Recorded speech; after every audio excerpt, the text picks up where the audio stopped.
Top quality और consistent performance के लिए सिर्फ सिल्वर पंप नाम याद रखना। ಬಿಜೆಪಿಯಿಂದ ಉಚ್ಚಾಟನೆಯಾಗಿರುವ ಶಾಸಕ ಬಸನಗೌಡ ಪಾಟೀಲ್ ಯತ್ನಾಳ್ ಸದ್ಯ ಚಿಂಚೋಳಿಯ ತಮ್ಮ ಗೆಸ್ಟ್ ಹೌಸ್ನಲ್ಲಿ ಕಾಲ ಕಳೆದಿದ್ದಾರೆ. ಯಾರ ಜೊತೆಯೂ ಸಂಪರ್ಕಕ್ಕೆ ಸಿಗದೆ ಮೌನಕ್ಕೆ ಜಾರಿರುವಂತ ಯತ್ನಾಳ್ ಯುಗಾದಿ ಹಬ್ಬದವರೆಗೂ ಉಚ್ಚಾಟನೆ ಬಗ್ಗೆ ಮಾತನಾಡದೇ ಇರುವುದಕ್ಕೆ ತೀರ್ಮಾನಿಸಿದ್ದಾರೆ ಎನ್ನಲಾಗಿದೆ. ಬಿಜೆಪಿಯಿಂದ ಶಾಸಕ ಯತ್ನಾಳ್ ಉಚ್ಚಾಟನೆಯನ್ನ ವಿರೋಧಿಸಿ ಬೆಂಗಳೂರಿನಲ್ಲಿ ಸಭೆ ಸೇರುವುದಕ್ಕೆ ಮುಂದಾಗಿದ್ದಾರೆ. ಕುಮಾರ್ ಬಂಗಾರಪ್ಪ ನಿವಾಸದಲ್ಲಿ ಅಥವಾ ಬೇರೆ ಕಡೆ ಯತ್ನಾಳ್, ರಮೇಶ್ ಜಾರಕಿಹೊಳಿ, ಅರವಿಂದ್ ಲಿಂಬಾವಳಿ, ಪ್ರತಾಪ್ ಸಿಂಹ ಸೇರಿದಂತೆ ರೆಬಲ್ ನಾಯಕರು ಇವತ್ತು ಸಭೆ ನಡೆಸುವಂತ ಸಾಧ್ಯತೆ ಇದೆ. ಬಿಜೆಪಿಯಿಂದ ಬಸನಗೌಡ ಪಾಟೀಲ್ ಯತ್ನಾಳ್ ಉಚ್ಚಾಟನೆಯನ್ನ ಖಂಡಿಸಿ ವಿಜಯಪುರದಲ್ಲಿ ಇವತ್ತು ಕೂಡ ಯತ್ನಾಳ್ ಬೆಂಬಲಿಗರು, ಅಭಿಮಾನಿಗಳು ಪ್ರತಿಭಟನೆ ನಡೆಸಲಿದ್ದಾರೆ. ಸಿದ್ದೇಶ್ವರ ದೇಗುಲದಿಂದ ಗಾಂಧಿ ಚೌಕ್ವರೆಗೆ ರ್ಯಾಲಿ ನಡೆಸಿ ಆಕ್ರೋಶ ಹೊರಹಾಕಲಿದ್ದಾರೆ. ತಮ್ಮ ಮೇಲೆ ಕೊಲೆ ಸುಪಾರಿ ನಡೆದಿತ್ತು ಅಂತ ಆರೋಪಿಸಿರುವಂತಹ ಎಂಎಲ್ಸಿ ರಾಜೇಂದ್ರ ಇಂದು ತುಮಕೂರು ಎಸ್ಪಿಗೆ ದೂರನ್ನ ಕೊಡಲಿದ್ದಾರೆ. ನಿನ್ನೆ ಡಿಜಿ ಜೊತೆ ಮಾತುಕತೆಯ ಬಳಿಕ ಮಾತನಾಡಿರುವಂತಹ ರಾಜೇಂದ್ರ 2024ರ ನವೆಂಬರ್ನಲ್ಲಿ ಕೊಲೆ ಯತ್ನ ನಡೆದಿತ್ತು ಅಂತ ಹೇಳಿದ್ದಾರೆ. ಬಸ್, ಮೆಟ್ರೋ, ವಿದ್ಯುತ್ ದರ ಏರಿಕೆಯ ಬೆನ್ನಲ್ಲೇ ಪ್ರತಿ ಲೀಟರ್ ನಂದಿನಿ ಹಾಲಿನ ದರ 4 ರೂಪಾಯಿ ಏರಿಕೆ ಮಾಡಲಾಗಿದೆ. ನಂದಿನಿಯ ಎಲ್ಲಾ ಬಗೆಯ ಹಾಲಿನ ದರ ಲೀಟರ್ಗೆ 4 ರೂಪಾಯಿ ದುಬಾರಿಯಾಗಲಿದೆ. ನೀಲಿ ಪ್ಯಾಕೆಟ್ ಹಾಲು ಲೀಟರ್ಗೆ 42 ರೂಪಾಯಿ ಇದ್ದಿದ್ದು 46ಕ್ಕೆ ಏರಿಕೆಯಾಗಲಿದೆ. ಟೋನ್ಡ್ ಹಾಲು ಅಂತ ಹೇಳಿದ್ರೆ ನೀಲಿ ಪ್ಯಾಕೆಟ್ ಹಾಲು ಲೀಟರ್ಗೆ 42 ಇದ್ದಿದ್ದು 46ಕ್ಕೆ ಏರಿಕೆಯಾಗಿದೆ. ಹೋಮೋಜಿನೈಸ್ಡ್ ಹಾಲು ಲೀಟರ್ಗೆ 43 ಇದ್ದಿದ್ದು 47 ಆಗುತ್ತೆ. ಇನ್ನು ಹಸಿರು ಪ್ಯಾಕೆಟ್ ಹಾಲು ಲೀಟರ್ಗೆ 46 ರೂಪಾಯಿ ಇದ್ದಿದ್ದು 50ಕ್ಕೆ ಏರಿಕೆಯಾಗಿದೆ. ಕೇಸರಿ ಪ್ಯಾಕೆಟ್ ಹಾಲು ಲೀಟರ್ಗೆ 52ಕ್ಕೆ ಏರಿಕೆಯಾಗಿದೆ. ಮೊಸರು 1 ಕೆಜಿಗೆ 50 ರೂಪಾಯಿ ಇದ್ದಿದ್ದು 54 ರೂಪಾಯಿಗೆ ಏರಿಕೆಯಾಗಿದೆ. ನಂದಿನಿ ಹಾಲಿನ ಪರಿಷ್ಕೃತ ದರ ಏಪ್ರಿಲ್ 1ರಿಂದ ಅನ್ವಯವಾಗಲಿದೆ ಅಂತ ಪಶುಸಂಗೋಪನಾ ಸಚಿವ ಕೆ ವೆಂಕಟೇಶ್ ಹೇಳಿದ್ದಾರೆ. ವಿಧಾನಸೌಧದಲ್ಲಿ ಮಾತನಾಡಿರುವಂತಹ ಅವರು ಹೆಚ್ಚಳ ಮಾಡಿರುವಂತಹ 4 ರೂಪಾಯಿ ರೈತರಿಗೆ ಕೊಡಬೇಕು ಅಂತ ನಿರ್ಧರಿಸಿದ್ದೇವೆ ಅಂತ ಹೇಳಿದ್ದಾರೆ. ಏಪ್ರಿಲ್ 1ರಿಂದ ನಂದಿನಿ ಹಾಲಿನ ದರ 4 ರೂಪಾಯಿ ಹೆಚ್ಚಳವಾಗಲಿದ್ದು ಇದರಲ್ಲಿ ಸರ್ಕಾರ ಅಥವಾ ಕೆಎಂಎಫ್ ಸಂಸ್ಥೆಗೆ ಲಾಭ ಗಳಿಕೆ ಮಾಡಿಕೊಡುವಂತ ಯಾವುದೇ ಉದ್ದೇಶ ಇಲ್ಲ. ಇಲ್ಲಿ ಏರಿಕೆಯಾಗುವ ದರದ ಲಾಭವನ್ನ ರೈತರಿಗೆ ತಲುಪಿಸ್ತಾ ಇದ್ದೀವಿ ಅಂತ ಸಿಎಂ ಸಿದ್ದರಾಮಯ್ಯ ಹೇಳಿದ್ದಾರೆ.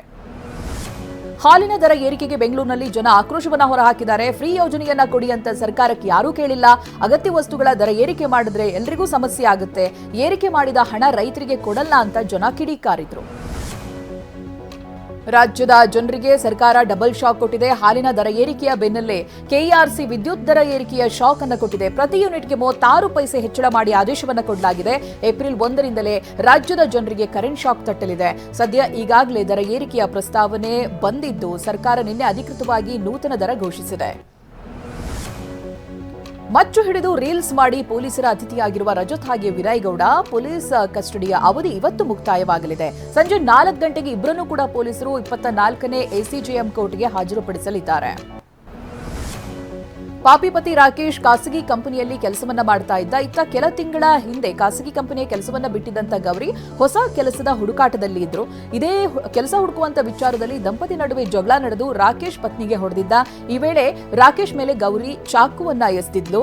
ಈ ವೇಳೆ ಅದೇ ಚಾಕುವಿನಿಂದ ಗೌರಿಗೆ ಚುಚ್ಚಿ ರಾಕೇಶ್ ಪತ್ನಿಯನ್ನ ಕೊಂದಿದ್ದಾನೆ.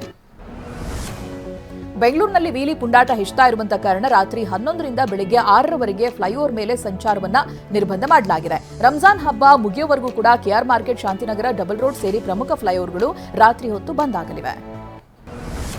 ದಾವಣಗೆರೆ ಜಿಲ್ಲೆಯ ಜಗಳೂರಿನ ವಿವಿಧ ಗ್ರಾಮಗಳಲ್ಲಿ ಅಡಿಕೆ ತೋಟಗಳಿಗೆ ನುಸಿ ಕಾಟ ಶುರುವಾಗಿದೆ. ಬೇಸಿಗೆಯಲ್ಲಿ ನೀರಿಲ್ಲದೆ ಅಡಕೆ ಮರ ಉಳಿಸಿಕೊಳ್ಳೋದಕ್ಕೆ ಹರಸಾಹಸ ಪಡ್ತಾ ಇರುವಂತಹ ರೈತರು ಈಗ ನುಸಿ ಕಾಟದಿಂದಲೂ ಕೂಡ ಕಂಗಾಲಾಗಿದ್ದಾರೆ. ಇತ್ತ ಅಡಿಕೆ ಮರಗಳಿಗೆ ಔಷಧಿಯನ್ನ ಸಿಂಪಡಿಸುವುದಕ್ಕೆ ಕಾರ್ಮಿಕರು ಸಿಗದ ಸ್ಥಿತಿ ನಿರ್ಮಾಣವಾಗಿದೆ. ಮಂಗಳೂರಿನ ಪಿಲಿಕುಳ ಮೃಗಾಲಯ ಪ್ರಾಣಿ ಪಕ್ಷಿಗಳ ಪಾಲಿಗೆ ನರಕ ಸದೃಶವಾಗಿದೆ. ಸರಿಯಾದ ವ್ಯವಸ್ಥೆಯನ್ನ ಕಲ್ಪಿಸದೆ ನಿಯಮವನ್ನು ಉಲ್ಲಂಘಿಸಿರುವ ಸಿಬ್ಬಂದಿ ಪ್ರಾಣಿ ಪಕ್ಷಿಗಳ ಹೆಸರಿನಲ್ಲಿ ಅವ್ಯವಹಾರ, ಭ್ರಷ್ಟಾಚಾರ ನಡೆಸಿರುವಂತಹ ಆರೋಪ ಕೇಳಿಬಂದಿದೆ. ಅಕ್ರಮದ ತನಿಖೆ ವನ್ಯಜೀವಿ ಸಂರಕ್ಷಕ ಭುವನ್ ಹೈಕೋರ್ಟ್ ಮೆಟ್ಟಿಲೇರಿದ್ದಾರೆ. ಬಿಜೆಪಿಗೆ ದುರ್ಗಂಧ ಇಷ್ಟ, ಅದಕ್ಕೆ ಗೋಶಾಲೆಗಳ ನಿರ್ಮಾಣ ಮಾಡ್ತಾರೆ ಅಂತ ಗೋವು ಹಾಗೆ ಹಿಂದೂ ಧರ್ಮದ ಬಗ್ಗೆ ಅಖಿಲೇಶ್ ಯಾದವ್ ಅವಹೇಳನ ಮಾಡಿದ್ದಾರೆ. ನಮಗೆ ಸುಗಂಧ ಇಷ್ಟ, ಹೀಗಾಗಿ ಸುಗಂಧ ದ್ರವ್ಯ ಪಾರ್ಕ್ ಅನ್ನು ನಿರ್ಮಿಸ್ತಾ ಇದ್ದೀವಿ ಅಂತ ಕನೌಜ್ನಲ್ಲಿ ನಿರ್ಮಾಣ ಮಾಡಿರುವಂತಹ ಸುಗಂಧ ದ್ರವ್ಯ ಪಾರ್ಕ್ ನನ್ನ ಉಲ್ಲೇಖಿಸಿದ್ದಾರೆ. ಜಮ್ಮು ಮತ್ತು ಕಾಶ್ಮೀರದ ಕಥುವಾದಲ್ಲಿ ನಡೆದಿರುವಂತಹ ಗುಂಡಿನ ಚಕಮಕಿಯಲ್ಲಿ 2 ಉಗ್ರರನ್ನ ಹತ್ಯೆ ಮಾಡಲಾಗಿದ್ದು 3 ಭದ್ರತಾ ಪಡೆ ಸಿಬ್ಬಂದಿ ಹುತಾತ್ಮರಾಗಿದ್ದಾರೆ. ಕಳೆದ 4 ದಿನಗಳಿಂದ ಭಯೋತ್ಪಾದನೆ ನಿಗ್ರಹ ಕಾರ್ಯಾಚರಣೆ ನಡೆಸಲಾಗ್ತಾ ಇದೆ. ಇನ್ನು 5ರಿಂದ 6 ಉಗ್ರರು ಇರುವಂತಹ ಶಂಕೆ ಇದ್ದು ಕಾರ್ಯಾಚರಣೆ ಮುಂದುವರೆಸಲಾಗಿದೆ. ಐಪಿಎಲ್ ಇತಿಹಾಸದಲ್ಲಿ ಅತಿ ದೊಡ್ಡ ಸ್ಕೋರ್ ದಾಖಲೆ ಸೃಷ್ಟಿಸಿರುವಂತಹ ಸನ್ರೈಸರ್ಸ್ ಹೈದರಾಬಾದ್ ತಂಡವನ್ನ ಹೈದರಾಬಾದ್ನ ತವರು ನೆಲದಲ್ಲೇ ಲಕ್ನೋ ತಂಡ ಸೋಲಿಸಿದೆ. ಮೊದಲು ಬ್ಯಾಟಿಂಗ್ ಮಾಡಿದ ಎಸ್ಆರ್ಎಚ್ 191 ರನ್ ಗುರಿಯನ್ನ ನೀಡಿತ್ತು. ಆರಂಭದಿಂದಲೇ ಅಬ್ಬರದ ಚೇಸಿಂಗ್ ಆರಂಭಿಸಿದ ಲಕ್ನೋ ಪಡೆ ಗೆದ್ದು ಬೀಗಿದೆ. ಇಂದು ಸಂಜೆ 7:30ಕ್ಕೆ ಆರ್ಸಿಬಿ ಹಾಗೆ ಚೆನ್ನೈ ಸೂಪರ್ ಕಿಂಗ್ಸ್ ನಡುವೆ ಪಂದ್ಯ ನಡೆಯಲಿದೆ. ಚೆನ್ನೈನ ಚೆಪಕ್ ಮೈದಾನದಲ್ಲಿ ಜಿದ್ದಾಜಿದ್ದಿನ ಸೆಣಸಾಟ ನಡೆಯಲಿದೆ. ಮೊದಲ ಪಂದ್ಯವನ್ನ ಗೆದ್ದಿರುವಂತಹ ಎರಡೂ ತಂಡಗಳು ಎರಡನೇ ಗೆಲುವನ್ನು ದಾಖಲಿಸುವ ಹುಮ್ಮಸ್ಸಿನಲ್ಲಿವೆ.